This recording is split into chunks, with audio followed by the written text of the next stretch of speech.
The old saying, don't poop where you eat, is the first thing that comes to mind before I tell you guys this story time. All right.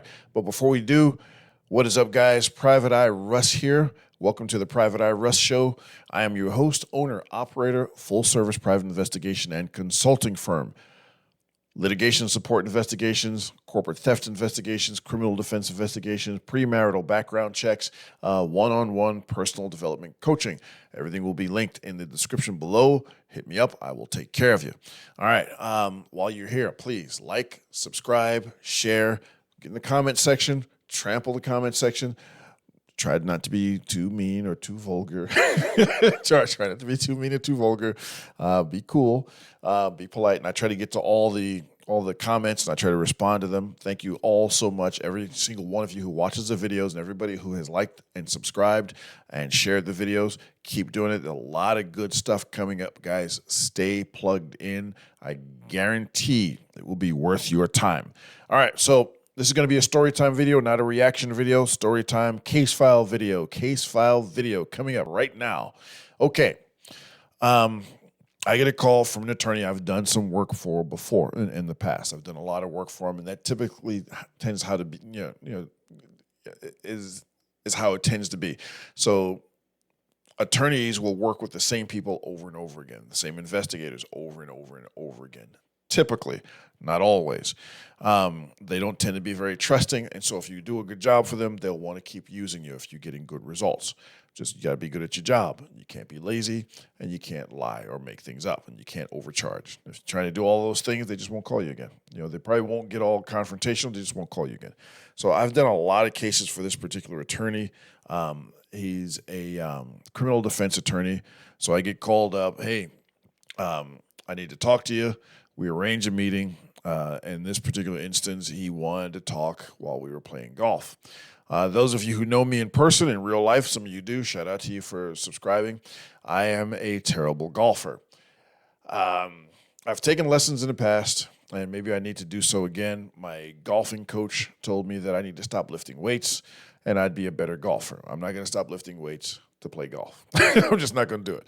However, what happens is, instead of quitting golf, I usually play pretty poorly. What will happen is I'll hit one or two really beautiful shots that gives me the encouragement to keep playing, and so the curse continues. This is an accursed game that I cannot seem to quit, and I have not been able to master yet. So just keep me in your prayers.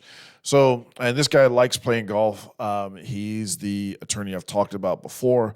This guy is a golf nerd. He went to college on a golf scholarship. If you can go to college on a golf scholarship, you are a golf nerd. You got no life as a child except playing golf. You just do. And this guy is a scratch golfer. And so we're on opposite ends of the spectrum, and it's actually kind of sometimes a little bit frustrating for me because I hate being the weak link, and I'm always slowing down play. Secretly, I think he loves it because this is literally the only physical endeavor he can beat me in. All right, so fine. But he pays for these expensive rounds of golf just for the pleasure of seeing me get ticked off and want to throw my clubs in the woods. But I haven't yet. I haven't broken any clubs. I keep it under wraps. I keep it cool. But I really don't like sucking at golf. Anyway, so case comes up. Man had been arrested, gotten bonded out for grape, actual addery on one of his coworkers, married guy, and so he's looking at a whole bunch of trouble. So after we get done with my humiliation ritual of playing golf, which I'm sure that's what it is, just a way to humiliate me, I set up an appointment to speak with his client. Again, he was out on bond, and so we sit down and talk. And so, usually I'll meet someplace with people in public, but he didn't want to meet in public, so we actually met in a parking garage, believe it or not. If I can tell you how many times I've met people in whether witnesses or clients in parking garage, that it's amazing. But you see these things on movies, but it actually happens a lot. So he gives me the rundown of what happened. I already know what he's been charged with, and so his story is a little bit different from what he's charged with, and that's typically the case. So he's a married guy with children. He went to an office party, and he purposefully did not take his wife. I talked about this, right, in another video.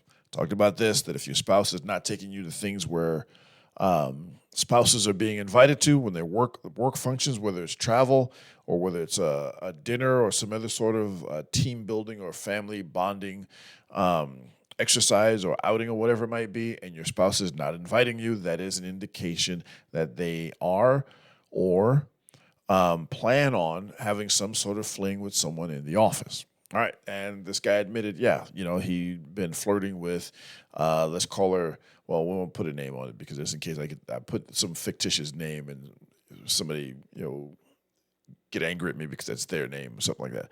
So let's just say her. Right. So this woman in his office, they've been flirting back and forth, and things like this never happen suddenly. It happens, starts really subtly, very subtle comments, and then the flirtatiousness will ramp up until there's an opportunity. And when opportunities strike or when opportunities are available, that's typically when things turn physical. Right? There has to be an opportunity. There has to have been some sort of indication that there is a shared or mutual attraction. And in this case, there was. And so they get to the office party. They're both having a little bit to drink. He is drunk and she's messing around, and so they wind up having a liaison in a deserted or empty part of the office. And so, I said, look, give me details. What exactly happened? He said, well, they're talking and they bumped into each other a couple of times, and everybody's playing some sort of silly office game. And she excuses herself, he excuses himself, and they meet and they wind up locked in an embrace. And so they wind up doing the deed in the office, right? And so he went into detail about what happened. I'm not going to go into detail there. I'm trying to keep things PG and somewhat YouTube or social media friendly, so I'm not going to go into the details, but you guys can imagine you're all grown-ups, and so you know what went on. So while they're doing what they're doing, a coworker walks in on them. All right. And so this coworker, and so the guy and the woman that he's messing around with in the office are both married people. Neither one of them brought their spouses to this place. If you're married and you don't want to mess around with your spouse, bring your spouse or significant other to these events. Make it clear to other people that your spouse or your significant other is going to be going with you. On the flip side, if your spouse stops taking you to these things or significant other stops taking you to these things, you need to keep your eyes open. All right, especially if you're staying home with the kids, that those kids are the anchor to keep you in place so you don't roll up unexpectedly and see what's going on. All right, so they're in the middle of doing whatever they're doing, and a coworker walks in, then walks out. They're like, oh boy, And so here's where things get a little bit dodgy. All right, so in the coming days after that, he said he noticed a change in her behavior. She was very, very standoffish. He tried to talk to her a few times to make sure everything was cool, and she wouldn't talk to him. And next thing he knows, the law enforcement officers walk in, stand up, put your hands behind your back. You're under arrest for suspicion of grape. Now, what happens in Florida, and I think it happens in other states as well too, but in Florida, they will put anybody who gets arrested, their mugshot and what you've been charged with is listed on the website. All right, on the whatever law enforcement agency that is, but certainly the jail website, the sheriff's website, your name and what you're charged with, and your picture will be listed on that site. Excuse me.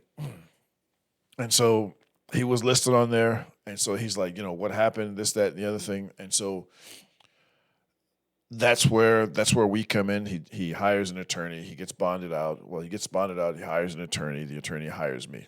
So my task is a difficult one. It's always difficult proving yourself innocent. Right? It's supposed to be the other way around. The state has the burden to prove your guilt. This is not the way it worked out, and this is not the way it has worked out in any of the false allegation cases I have worked on. Men have been arrested without any sort of investigation. There's literally no evidence against this individual. You have to find evidence that they didn't commit a crime, which is difficult, and it's not the way it's supposed to be. But these are the cards that have been dealt, so we go forward based on that, not what we wish it would be. We understand that life is what it is. You've got to deal with reality, not what you hope it would be. So I have to start collecting evidence to help dig this guy out of his out of the hole he placed himself in. And so my job is to supply the attorney with some of the raw materials to help get this guy out of trouble. So I won't go into all the details of everything I did, but let's just put it this way. I wound up getting a list of employees that were there at that party that night. And I wound up meeting with them, not at the office, but away from the office at their homes, mostly on the weekends and during the evenings and whenever I can roll up on them. So more and more the picture started becoming clear that this was a mutually agreed upon activity. She was generally seen by most of the people I spoke with as the aggressor, right? But that doesn't prove anything. It doesn't mean that because a woman is an aggressor, that gives you carte blanche to just take whatever he was accused of taking. So I wound up talking to some of her friends who gave me a much more clear picture of what happened. Okay, so wind back, the coworker that walked in on them. The coworker that walked in on them, and this was through extensive investigation, a lot of social engineering on my part, a lot of interviews, and a lot of recorded statements from people. The woman that walked in was a single woman that knew his office fling partner's husband, and she liked this dude from back in high school. But this girl got the prize. The dude was the prize, right? I guess, right? And so when she saw this, well, guess what she did? She went back to this woman's husband and said, hey, remember me from high school? Oh, yeah, I remember you. And from college? Yeah, I remember you. How's everything? Blah, blah, blah, blah, blah, blah, blah. Oh, we should catch up. And when they met for coffee, that's when she dropped the boom. Hey, your wife was doing the nasty with Jim Dandy in the office. He like, say what? And so he went back to his wife and was like, yo, I heard you were doing the nasty with Jim Dandy. Now, this woman knew immediately who it was, right? And this is right around the time when the client or the accused was saying that she was becoming, she was very, very standoffish, because she knew this woman knew her husband. And so she was already a little bit apprehensive. And then, the husband confronted her about it, and this has happened before. No, I didn't give it to him. He took advantage of me. We were both drinking, but, I didn't have a chance to say no. One thing just led to another. Well, okay, you need to make a complaint. She made a complaint. He gets arrested. And the only investigation, and again, the outrageous part again is the only investigation that the law enforcement agency did was, okay, where is he? Is he at home? Is he at his office? Is he at church? I've actually had cases where clients were rolled up at church, man. like, wow.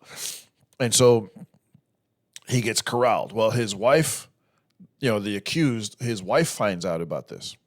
Obviously, she's going to find out she's the one who bonded him out. And he talked to her and said, okay, what happened? And he told the truth.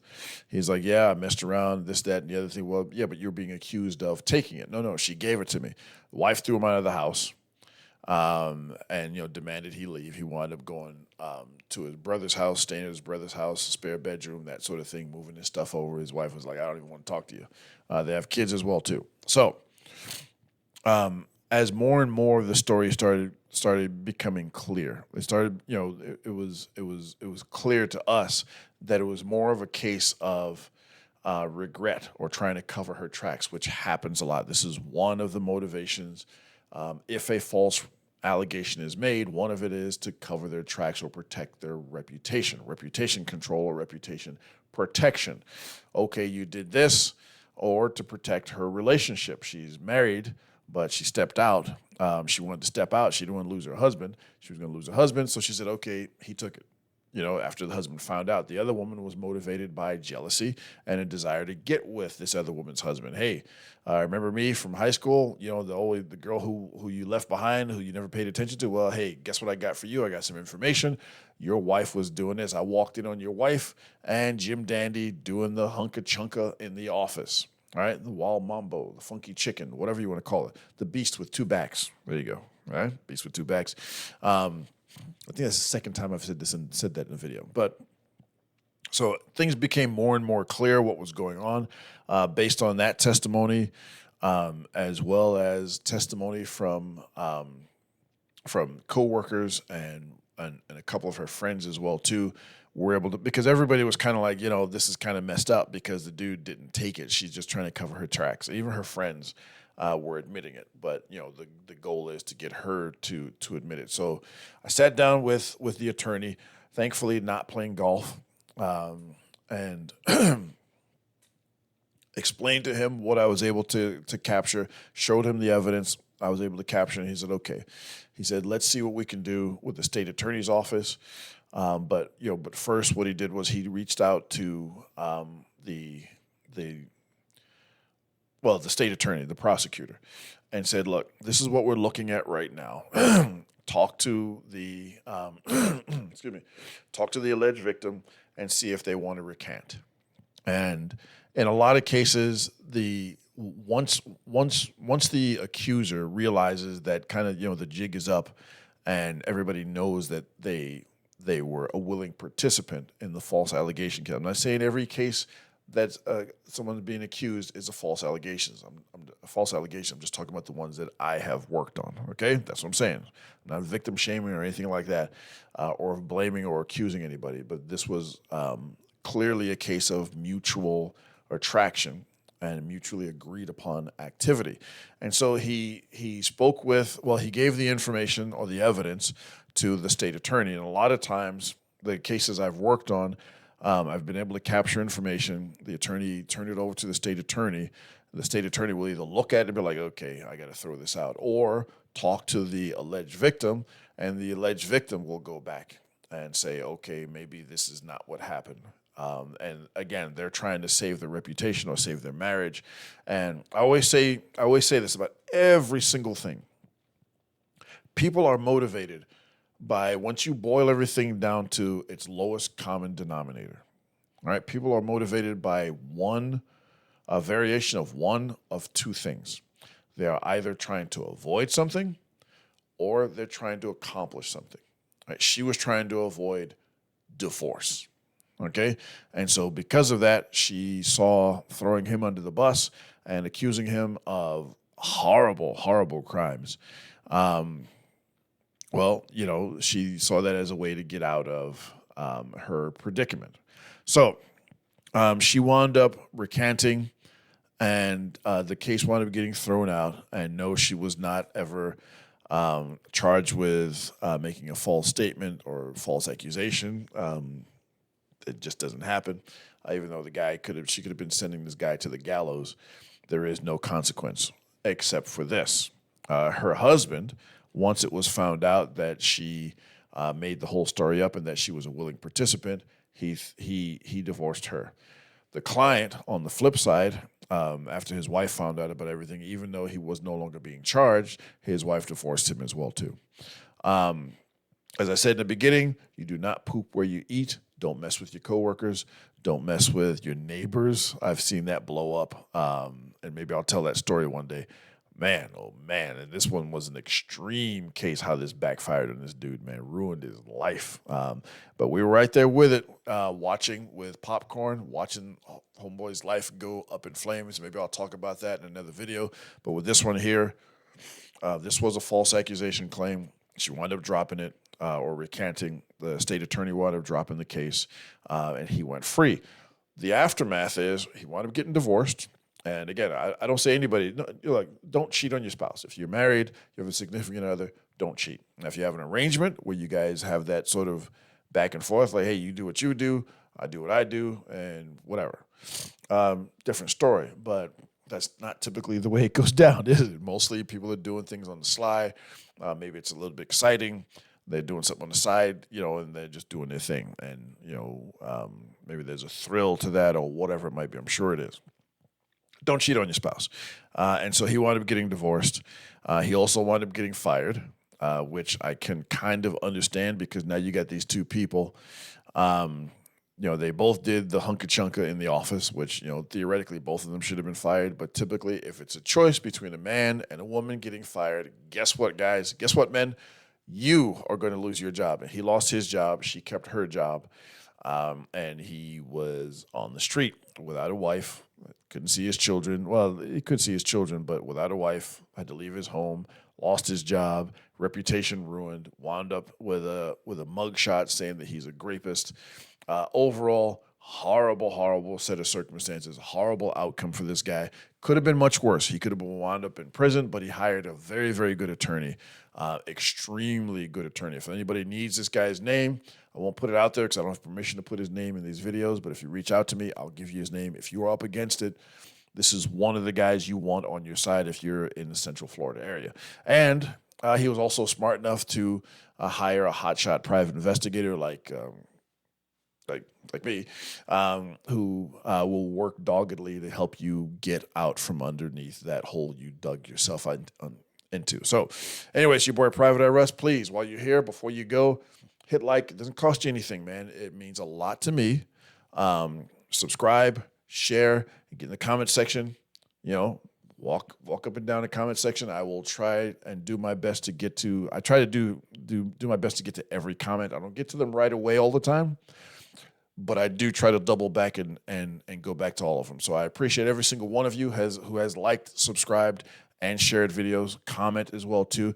If you have special requests for videos, I am working on some other of those requests. One of the ones that's coming up is about how to be less conflict avoidance or confrontation avoidant. And that's one of my specialties. I do not mind confrontations at all. I have a deep understanding of why they occur and why it's important to confront them and work your way through them instead of trying to sidestep them. Anyways, your boy Private Eye Russ. I will talk to you guys in the next one. I'm out.